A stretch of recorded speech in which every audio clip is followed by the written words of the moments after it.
അളിയാ, ഗൾഫ് കണ്ടിട്ട് എന്ത് തോന്നുന്നു? ഒന്നും പറയാറായിട്ടില്ല. വന്നിട്ട് ഒരാഴ്ചയല്ലേ ആയുള്ളൂ.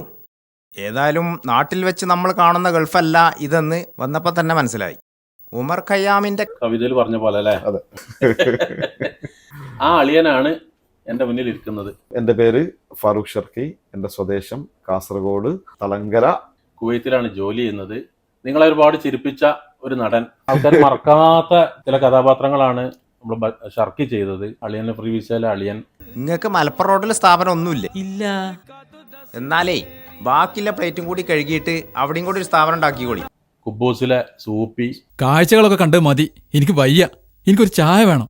ചായേ? ഇവിടെ ചായക്കെന്താ വില എന്നറിയോ? നാട്ടിലെ 20 ഉറുപ്പ്യാണ്. അതുകൊണ്ടേ പുറത്തെ ചായ കൂടി ഒന്നുമില്ല, ഒക്കെ റൂമിൽ പോയിട്ട് മതി. എന്നാ വന്നത് എന്നാ പോണതിലെ ജർജീർ ഖാൻ. ജർജീർ ഖാൻ എന്ന് പറയുമ്പോൾ എനിക്കെന്നെ ചിരി വരുന്നുണ്ട്. ബൈ ഞാൻ എന്നെ നിങ്ങൾക്ക് പരിചയപ്പെടുത്താം.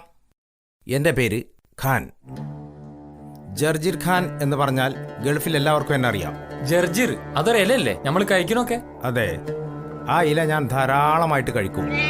അതുകൊണ്ടാണ് എനിക്ക് ജർജിർ എന്ന പേര് വീണത്. അത് ഇത്ര വലിയ ക്ലിക്കാവുന്ന എനിക്ക് വിചാരിച്ചിട്ടില്ല. ഈ അളിയനായാലും ജർജീർ ഖാൻ ആയാലും പിന്നെ സൂപ്പി ആയാലും മാഷെ ഓർക്കുന്നുണ്ടാവും. 2005 നവംബറിൽ ഷുക്കൂർ വണ്ടൂരിന്റെ മൈലി സ്റ്റുഡിയോ, ആ സ്റ്റുഡിയോന്റെ ഉദ്ഘാടന കർമ്മമാണ് മാഷ് ആദ്യമായിട്ട് കുവൈറ്റിൽ വന്ന് നടത്തിയത്. അപ്പോ ഷുക്കൂർ വണ്ടൂർ എന്നെ വിളിച്ചു പറഞ്ഞു, ഷർക്കി സലാം മാഷ് വന്നിട്ടുണ്ട് കൊടിയത്തൂര്, അപ്പോ നമ്മളെ സ്റ്റുഡിയോയിൽ വരണം, ഒന്ന് സ്ക്രീൻ ടെസ്റ്റ് ഉണ്ടെന്ന് പറഞ്ഞു. ഞാൻ സ്ക്രീൻ ടെസ്റ്റോ? ആ സ്ക്രീൻ ടെസ്റ്റ് ഉണ്ട്. അപ്പൊ ഞാൻ വിചാരിച്ചു ഈ സ്ക്രീൻ ടെസ്റ്റ് എന്ന് പറയുന്നത് വലിയ ടെസ്റ്റ് ആയിരിക്കും. അപ്പൊ ഞാന് ആ മഹബൂൽ, അതായത് നമ്മളിപ്പോ താമസിക്കുന്ന സാൽമിയയിൽ നിന്നും പിന്നെ ഒരു 40ഓളം കിലോമീറ്റർ ദൂരമുണ്ട് മഹബൂൽ. അപ്പോൾ അടുത്തേക്ക് വന്നു. അപ്പോൾ മാഷിനെ കണ്ടു, പരിചയപ്പെട്ടു, സംസാരിച്ചു. അപ്പൊ അങ്ങനെ ചർച്ചകൾ നീണ്ടുകൊണ്ട് പിന്നെ ഷുക്കൂറിന്റെ ഫ്ലാറ്റിലേക്ക് നമ്മൾ പിന്നെ അവിടെ കുറെ ഇരുന്ന് കുറെ കാര്യങ്ങളൊക്കെ സംസാരിച്ചു. ഏകദേശം 10-12 മണി വരെ ഇങ്ങനെ ഓരോ വിശേഷങ്ങൾ പറയാൻ നീണ്ടു. അങ്ങനെ ഞങ്ങൾ പിരിഞ്ഞു. ഞാൻ ഷുക്കൂർ വണ്ടൂരിനെ വിളിച്ചു ചോദിച്ചു പിറ്റേന്ന്, അല്ല ഷുക്കൂറെ, ആളെ പറ്റിക്കുന്ന പരിപാടി എന്താണ്? നിങ്ങൾ എന്നെ വിളിച്ചത് സ്ക്രീൻ ടെസ്റ്റിനാണ്. എന്ത് സ്ക്രീൻ ടെസ്റ്റാണ്? ഞങ്ങൾ വന്ന് കുറെ സംസാരിച്ച് ഞങ്ങൾ പോയി. അപ്പൊ ഷുക്കൂർ വണ്ടൂർ പറഞ്ഞു സ്ക്രീൻ ടെസ്റ്റ് ഒക്കെ കഴിഞ്ഞു. അപ്പൊ അതാണ് ആദ്യത്തെ നമ്മളെ സ്ക്രീൻ ടെസ്റ്റ് ഉള്ള ഒരു. പക്ഷെ ചില ഫിഗർ ആൾക്കാരുടെ മനസ്സിൽ നിന്ന് ഒരിക്കലും മായാത്തതുണ്ട്. അങ്ങനെ ഫസ്റ്റ് തന്നെ ഈ ഫിഗർ കണ്ടതോടുകൂടി ഞാനങ്ങോട്ട് ഉറപ്പിച്ചിട്ടുണ്ട്, പിന്നെ അഭിനയിപ്പിക്കേണ്ടി ഒന്നുമില്ല.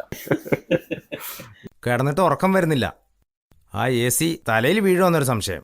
അത് കുഴപ്പമില്ല, പഴയ AC ആണ്. ആഹാ, ഓ.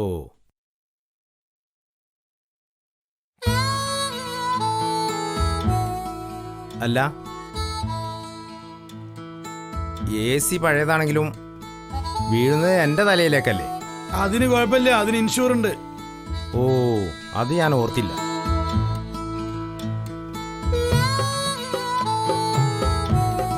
അല്ല, AC തലയിൽ വീണ് മരിച്ചിട്ട് ഇൻഷുറൻസ് കിട്ടിയോണ്ട് എനിക്കെന്താ കാര്യം? ഈ പ്രേക്ഷകരെ ഈ പലപ്പോഴും എന്നോട് പേഴ്സണലായിട്ട് വാട്സാപ്പിലൊക്കെ ചോദിക്കുന്ന ഒരു ചോദ്യം, ഇയാൾ ഇങ്ങനെ തന്നെയാണോ എന്ന് ചോദിക്കലുണ്ട്. വേണ്ടത്ര ഒരു മെച്ചോർഡല്ലാത്ത കഥാപാത്രങ്ങളാണല്ലോ ചെയ്യല്. അപ്പൊ ഇയാൾ അങ്ങനെ തന്നെയാണോ? ഞാൻ അവരോടൊക്കെ പറയുന്ന ഒരു സത്യമുണ്ട്. ആളുകൾ വിചാരിക്കുന്ന കാര്യമല്ല, മുമ്പ് ഹൈ പൊസിഷനിൽ ജോലി ചെയ്യുന്ന, നല്ല ശമ്പളം വാങ്ങുന്ന ഒരു ഉദ്യോഗസ്ഥനാണ്. ശമ്പളം പറയണോ? പുരുഷന്റെ ശമ്പളവും സ്ത്രീയുടെ വയസ്സും ചോദിക്കരുതെന്നാണ് നിയമം. അപ്പൊ നിങ്ങൾ വിചാരിക്കുന്ന മാതിരി ഒരു അന്തക്കേടിന്റെ ആളൊന്നല്ല. ഭയങ്കര മെമ്മറി പവറും ഒക്കെ ഉള്ള അസാധ്യ ജീനിയസ് ആണ് ഇരിക്കുന്നത്. എഡ്യൂക്കേറ്റഡ് ആണ്. അല്ലാതെ പറയേണ്ട ആവശ്യമുണ്ട്. കാരണം ഇവരൊക്കെ ഈ കഥാപാത്രങ്ങളെ കാണുമ്പോ ഇപ്പൊ പുറത്തുനിന്നൊക്കെ ആൾക്കാർ കാണുമ്പോ ആ രീതിയിലല്ല കാണലും. തീർച്ചയായും എനിക്കും ഒരുപാട് അനുഭവമുണ്ട്. ചില മാസിനേക്കാളും കൂടുതൽ ഈ പിന്നെ വിഷയത്തെ അനുഭവം ഉണ്ടായിരിക്കും. എനിക്ക് മാത്രമല്ല, എന്നോടിപ്പോ വഴി പോകുമ്പോ അളിയോ ജോലിയൊക്കെ ശരിയായോ? അപ്പൊ ഞാൻ പറയും, അതേ ഡയലോഗ് പറയും, എന്താ ചെയ്യാ, ജോലിയൊന്നും ശരിയാകുന്നില്ല, നമ്മളെ സ്റ്റാറ്റസിന് പറ്റിയ ജോലി ശരിയായെങ്കിൽ നമുക്ക് ചെയ്യാൻ പറ്റുള്ളൂ എന്നൊക്കെ പറയും. ഈ റൂമിൽ ഒരു സംഗീത വിദ്വാനെ കാണുന്നുണ്ട്, ആരാണെന്ന് മനസ്സിലാവുന്നില്ല. അത് എനിക്ക് വേണ്ടപ്പെട്ട ഒരാളാ. ഓക്കേ, ഓനെയും കൂട്ടി ഒന്ന് പുറത്തിറങ്ങിയിട്ട് വേഗം കേറിക്കോളി. അവന്റെ കയ്യിൽ കാശ് വല്ലതും കാണുവോ?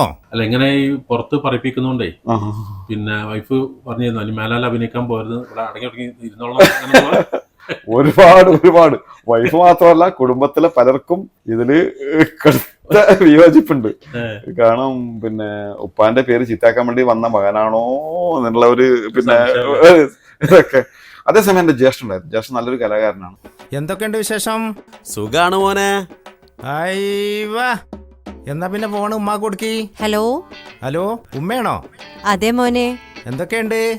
വളരെ സുഖാ മോനെ. അയ്യവാ.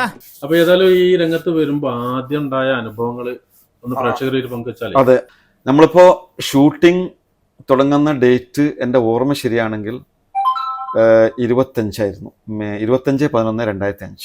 ഷർക്കിന്റെ ഓർമ്മ അസാധ്യ ഓർമ്മയാണ്, ഭയങ്കര മെമ്മറിയാണ്. ഏത് ഡേറ്റും കൃത്യമായിരിക്കും. ഒരു ഇഞ്ചി അങ്ങോട്ടോ ഒരു ഇഞ്ചി പക്ഷേ മാറ്റാണ്ടാവില്ല. ഞാൻ വിചാരിച്ചത് ഒരു മുഖം കാണിക്കൽ മാത്രമായിരിക്കും ഇങ്ങനൊരു കഥാപാത്രം. അതായത് ഷൂട്ടിംഗ് ക്യാമറ ഓൺ ചെയ്യുന്നതിന് മുമ്പ് ഒരു 5 മിനിറ്റ് മുമ്പാണ് മാഷ് പറയുന്നത്, ഷർക്കി നിങ്ങൾ ചെയ്യാനുള്ള ഇതാണ് നിങ്ങളെ കഥാപാത്രം, ഇതാണ് സിറ്റുവേഷൻ. ഞാൻ ഞെട്ടിപ്പോയി. കാരണം ഇതെങ്ങനെ ഇപ്പം ഞാൻ ചെയ്യും? അളിയോ, അളിയല്ലാതെ എനിക്കൂടെ ഒറ്റക്ക് നിൽക്കാൻ പറ്റൂല. എനിക്കും അളിയൻ്റെ കൂടെ നാട്ടിൽ പോരണം. അളിയൻ ജോലി കയറിയിട്ട് ഒരാഴ്ചയിലേ ആയിട്ടുള്ളൂ. 15 വർഷമായി ഞാൻ ഇവിടെ. ത്യാഗം ചെയ്യാതെ ഒന്നും നേടാൻ കഴിയൂല അളിയ. ബായി 7 ലക്ഷം റുപ്യ തന്നാലേ ഞമ്മക്ക് രണ്ടാക്കും ബിസിനസ് തുടങ്ങാം, അത് മാത്രം പോരെ. അതുകൊണ്ട് ഞാനും അളിയൻ്റെ ഒപ്പം പോരുകയാണ്. അല്ലെങ്കിൽ ബായി എനിക്ക് ഇതുപോലെ പൈസ തരുമോ? എന്നാ പിന്നെ ഞാനും ഇവിടെ നിൽക്കാം. ഷൂട്ട് ചെയ്തവർ വിറ്റുണ്ട്, അത് പറയാലേ. അതെ. അപ്പൊ ഈ ഞാനിത് ക്യാമറ വെച്ചിട്ട് ആർട്ടിസ്റ്റിനോട് അവർക്ക് നോക്കാനുള്ള ഒരു ലുക്ക് നമ്മൾ കൊടുക്കപ്പെടും. ഇങ്ങോട്ട് നോക്കണം എന്ന് പറഞ്ഞിട്ട് ലുക്ക് കൊടുക്കും. അത് അങ്ങോട്ട് കറക്റ്റ് നോക്കിയിട്ടില്ലെങ്കിൽ ഒരു പ്രശ്നം ഉണ്ടല്ലേ, ടെക്നിക്കലി പ്രശ്നമാണ്. അതുകൊണ്ട് കറക്റ്റ് ലുക്ക് അങ്ങനെ ആവണം. അപ്പോൾ ഷർക്കിനോട് ഞാൻ ഇങ്ങോട്ട് നോക്കാൻ പറഞ്ഞു, ഒരു ടേക്ക് എടുത്തു, പിന്നെയും നോക്കാൻ പറഞ്ഞു. 2-3 പ്രാവശ്യമായിട്ടും നോട്ടം ശരിയാകുന്നില്ല. അപ്പോൾ ഞാൻ മൂപ്പരോട് നിങ്ങൾ എങ്ങോട്ടായി നോക്കണേ, ഞാൻ പറയുന്നതല്ല നോക്കുന്നത്. അതിൽ ഷർക്കിന് എണീറ്റ് പറഞ്ഞു, എനിക്കേ കണ്ണിന് അല്പം പ്രശ്നമുണ്ട്, അതുകൊണ്ട് ഞാൻ അങ്ങോട്ട് തന്നെ നോക്കുന്നത്, നിങ്ങൾക്ക് അങ്ങോട്ട് നോക്കുന്നതല്ല തോന്നും എന്ന് പറഞ്ഞ് ഒരുപാട് ചിരിച്ചു പോയൊരു. അത് കണ്ണ് സ്ക്വിൻറ്റാണ്. അതായത് പിന്നെ ഒരു കണ്ണ് പിന്നെ ഒരു കൃഷ്ണമണി കുറച്ച്.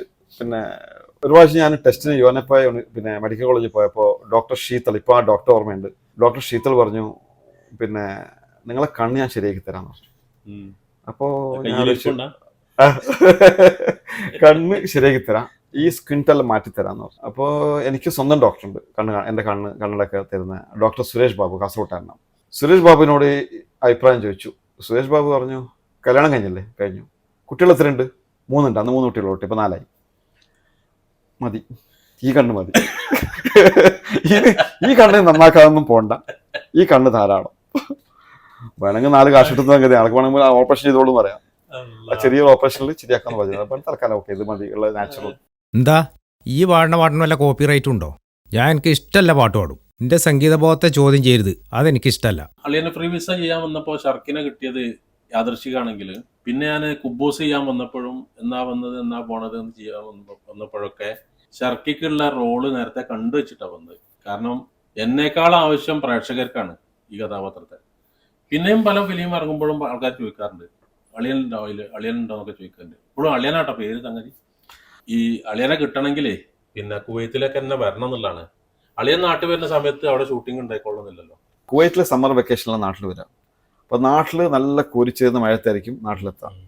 അപ്പോൾ ഏതായാലും നിങ്ങളുടെ അളിയൻ, നിങ്ങളുടെ സൂപ്പി, നിങ്ങളുടെ ജർജീർ ഖാനെ പരിചയപ്പെടുത്താൻ കഴിഞ്ഞതിൽ വളരെ സന്തോഷമുണ്ട്.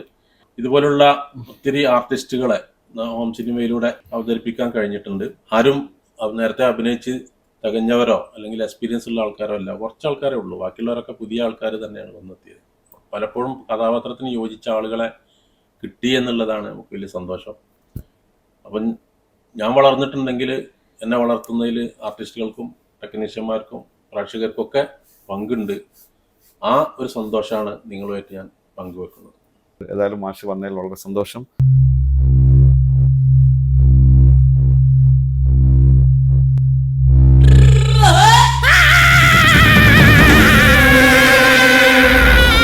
ഹലോ, ഒരു മിനിറ്റ് കേട്ടോ, ഞാൻ ഇപ്പോൾ വരാം.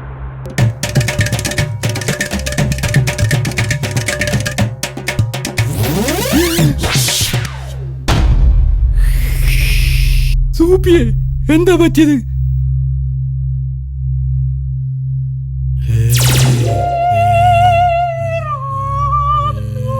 ഏ